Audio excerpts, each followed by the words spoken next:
you, and if you will, just kind of set the stage for us with the Muslim community within Louisville, and some of the challenges that you all have had and seen and experienced in the past few years, or even just recently. Yeah, thanks, Dina, and thank you to the LBA for organizing this discussion. I echo Joel's sentiments, and of course, because I'm a member of the Louisville Bar and I'm an attorney, I have to begin with a disclaimer.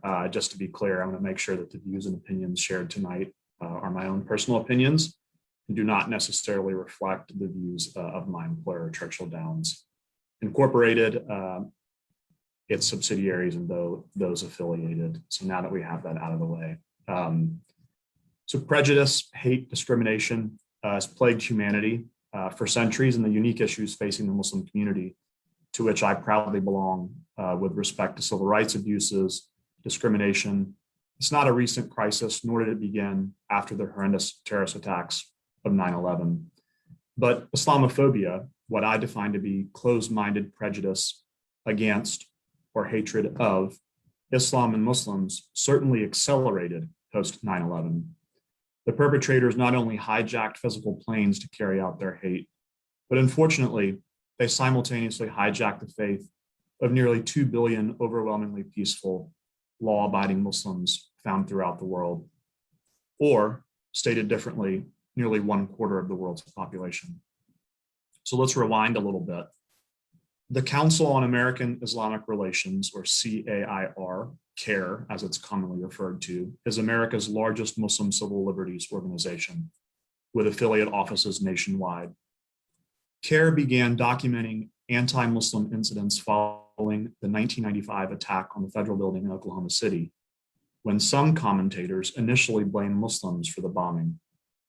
Before the real perpetrators were identified, unsubstantiated rhetorical links sparked a wave of anti-Muslim hysteria that resulted in almost 250 incidents of harassment, discrimination, and actual violence against American Muslims, or, and this is important, those perceived to be Middle Eastern or Muslim, East and South Asian brothers and sisters, including those who might wear turbans, including those from our Sikh community.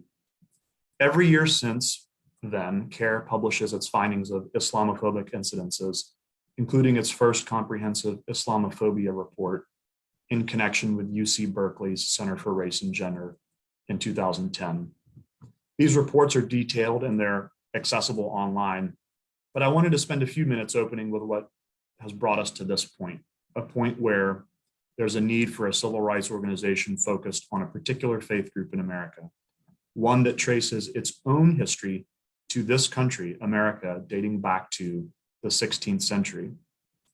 A number of factors contribute to or serve as a root cause of Islamophobia. Ignorance, be it willful or unintentional, xenophobic rhetoric, discriminatory legislation, reactions to world events.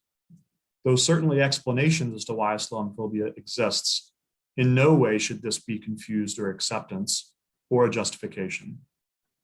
Post 9/11, we experienced a large spike of incidences against Muslims in the US, followed by negative feelings generally, including polls from 2010 that 45% of Americans thought Islam was inherently at odds with American values, and nearly 1/3 of Americans polled thinking adherents of Islam should be barred from running for office.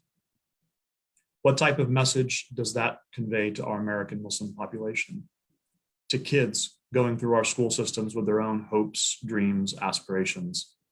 This mentality and the actions or policies that flow from it certainly have a negative impact on those from my faith community, and in some cases can manifest into forms of targeted violence. Indeed, over the last 2 decades, after every mass shooting, after nearly every incident in an airport worldwide, after any bomb blast, after every office incident involving a disgruntled employee, Muslims throughout the country wait with bated breath, quietly thinking to themselves, please don't let it be a Muslim. Sort of surreal, but true. More recently, beginning in reporting year 2017, there's been a tremendous increase in anti-Muslim bias incidents nationwide, a 17% increase from 2016, the year prior, with nearly 2,600 reported incidences.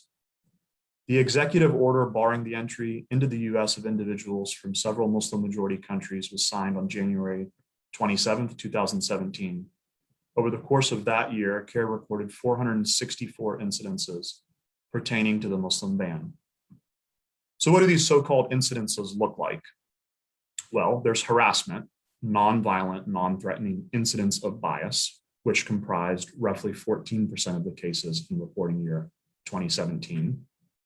In incidences of inappropriate targeting by US Customs and Border Protection accounted for nearly 13%. This is the old flying while Muslim concern, a similar sentiment that many of my Black brothers and sisters and those of color experience in the form of driving while Black or driving while a person of color. Employment discrimination comprised roughly 9% of those incidences. And of course, houses of worship, mosques, Islamic centers are also easy targets. Nearly 144 anti-mosque incidences, including vandalism, harassment, and intimidation. And since Matt is here on this call, it's an appropriate time to highlight from the fall of 2015, where our own community had to come together to clean up and build relationships after our own Louisville Islamic Center on River Road was vandalized. Similarly, the Louisville Islamic Center on River Road has been the subject or the rallying point for a planned, but albeit failed, open demonstration gun rally organized by a group from Northern Kentucky outside the mosque that same year. And, I want to give Tim and his agency a pat on the back. Our law enforcement officers, along with the U.S. Attorney's Office, was very proactive on that front to ensure there were no infringements on our civil liberties during that failed show of hate. And so while the American Muslim community is highly diverse, the only faith tradition that does not have a majority ethnicity, comprised of whites, Blacks, Asians, and Arabs, each of whom bring with it their own cultural and ethnic experiences and practices, the American Muslims of the 21st century do suffer shared Islamophobic experience.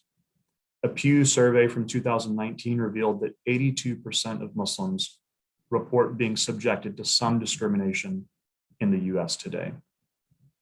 The reality is, in these past few years, it's been difficult for a number of minorities, and we're going to talk more about that, I'm sure, this evening.